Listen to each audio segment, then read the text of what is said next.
Bonjour à tous et bienvenue dans cette nouvelle pause garage. Dans ce 7e épisode des aventures de la Mercedes E280 qui est en train d'être remise à niveau, et quoi, on va pouvoir la rouler ta charrette? Non. Comment ça non? Je ne sais pas si tu as vu, mais il manque la plaque d'immatriculation. Et pour obtenir une plaque d'immatriculation, ça ne se fait pas comme ça d'un coup d'un seul. Il y a quelques démarches à faire au préalable. La première démarche administrative consiste à passer le véhicule au contrôle technique. Alors, il s'agit d'un contrôle technique en vue de réimmatriculation. C'est beaucoup plus complet qu'un contrôle périodique. On appelle couramment ce contrôle-là le contrôle occasion. Donc, la voiture va être contrôlée sur de nombreux points, sur les documents, sur le nombre de clés. Mais attention, pour vous rendre au contrôle technique, il ne faut pas se faire avoir. Je vais m'expliquer. Depuis quelques mois, il est autorisé de passer le contrôle technique avec des plaques de prêt, c'est-à-dire des plaques d'une voiture tout à fait normale qu'on appose sur la voiture, pour peu que ces plaques soient toujours en ordre, qu'on ait les documents d'immatriculation et qu'il y ait une assurance.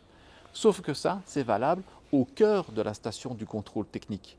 Pour le chemin entre votre domicile, le garage ou n'importe quel autre endroit vers la station de contrôle technique et pour le chemin de retour, vous êtes sur la voie publique. Et à partir du moment où vous êtes sur la voie publique, le véhicule doit être immatriculé. Vous êtes donc en défaut d'immatriculation en cas de contrôle de police. Quelle est la solution alors dans ce cas-là pour ce véhicule-ci? Eh bien, c'est soit une dépanneuse, bon, on commence à en avoir l'habitude, soit une plaque Z.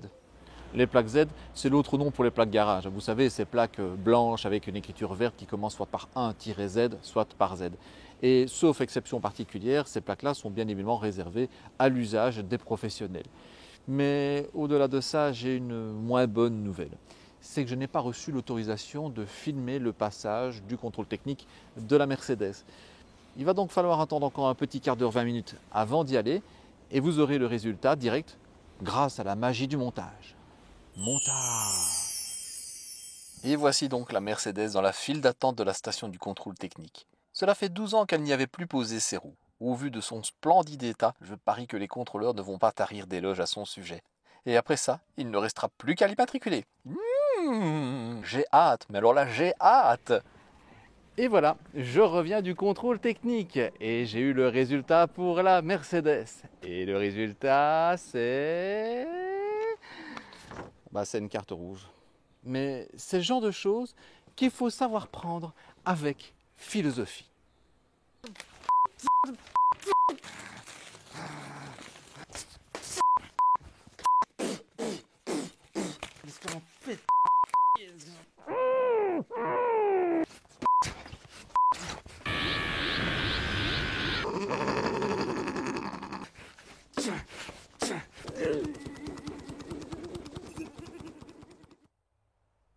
Oui, docteur. 2 semaines. Oui, enfin, je veux dire 2 semaines, ce serait même 3, 4, 5, 6 mois. C'est 2 semaines. Oh, c'est déjà ça de prix, hein? Pardon, docteur. Oui, oui, tout à fait. Non, c'est pas amusant. Non, non. Ben, ça va. Ben, je vous remercie, docteur. Oui, je vous en prie. Oui, au revoir. Alors, je ne sais pas ce qui s'est réellement passé. Il semblerait que Marc a complètement pété une casse pendant le tournage d'une de ses vidéos. La bonne nouvelle là-dedans, c'est que maintenant, pendant 2 semaines, on est tranquille.